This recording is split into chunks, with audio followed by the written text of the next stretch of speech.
बिस्मिल्लाहिर्रहमानिर्रहीम। अस्सलाम वालेकुम नाज़रीन, आप देख रहे हैं MR न्यूज़। मैं हूँ कंज़ा तनवीर। मैं हूँ राशिदा हफीज़। मारूफ कारोबारी शख्सियात के बाद मुआशी माहिरीन ने भी पेट्रोलियम मसनूआत पर सब्सिडी ख़त्म करने और कीमतें बढ़ाने का मुतालबा कर दिया। पेट्रोलियम मसनूआत की कीमतों में इजाफे से मुतल्लिक मुआशी अमूर के माहिर यूसुफ नज़र और मोहम्मद सुहेल का कहना था कि पेट्रोलियम मसनूआत की कीमतें ना बढ़ाई तो डॉलर की कीमत और बढ़ जाएगी, जिसके नतीजे में महंगाई भी और बढ़ेगी। वज़ीर आला पंजाब हमजा शहबाज ने कहा है कि नून लीग अवाम के दिलों में बसती है। गुजरात में तारीख 7 जलसे पर शहरियों से इजहार तशक्कुर करते हुए वज़ीर आला पंजाब हमजा शहबाज ने कहा कि गुजरात के लोगों ने हमारे दिल जीत लिए हैं। कोटला गुजरात में शदीद गर्मी के बावजूद कारकुनों का जोशो खरोश दुगना था। हमजा शहबाज ने कहा कि गुजरात वालों ने मेरा मान बढ़ाया है।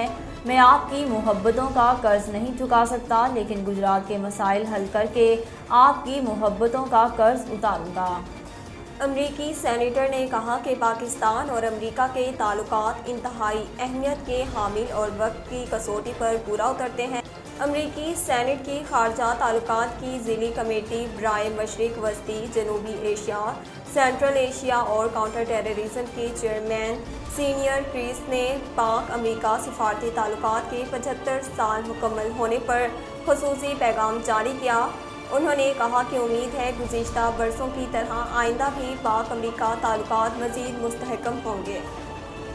पाकिस्तान तहरीक इंसाफ के रहनुमा फवाद चौधरी का कहना है कि रात 12 बजे एक पार्टी के लिए अदालतें खुलने से उनका किरदार मजरूह होता है। लाहौर के इलाके अड्डा प्लाट में वकला से खिताब करते हुए फवाद चौधरी ने कहा कि इमरान खान हकूक़ और आज़ादी के लिए जिदोजहद कर रहे हैं, जबकि पाकिस्तान में बहुत जल्द आम इंतखाबात होने जा रहे हैं। उन्होंने कहा कि इंतखाबात जीतने के बाद तहरीक इंसाफ का पहला काम जुडिशल रिफॉर्म्स का होगा।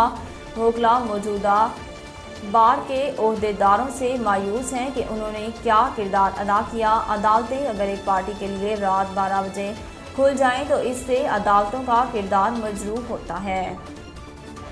सिंध हुकूमत की जानिब से वफाक से इम्तहानात के दौरान बिजली की लोड शेडिंग न करने का मुतालबा किया गया। तफसीलात के मुताबिक वज़ीर जामियात इस्माइल राहू ने वफाकी हुकूमत से इम्तहानात के दौरान बिजली की लोड शेडिंग न करने का मुतालबा किया। वज़ीर जामियात इस्माइल राहू ने कहा कि सिंध में गर्मी की लहर शिद्दत इख्तियार कर चुकी है और इसी दौरान तलबा इम्तहान देंगे, बिजली की लोड शेडिंग ना की जाए। नाज़रीन, अब तक के लिए इतना ही। मज़ीद खबरों और अपडेट के लिए देखते रहिए MR न्यूज़।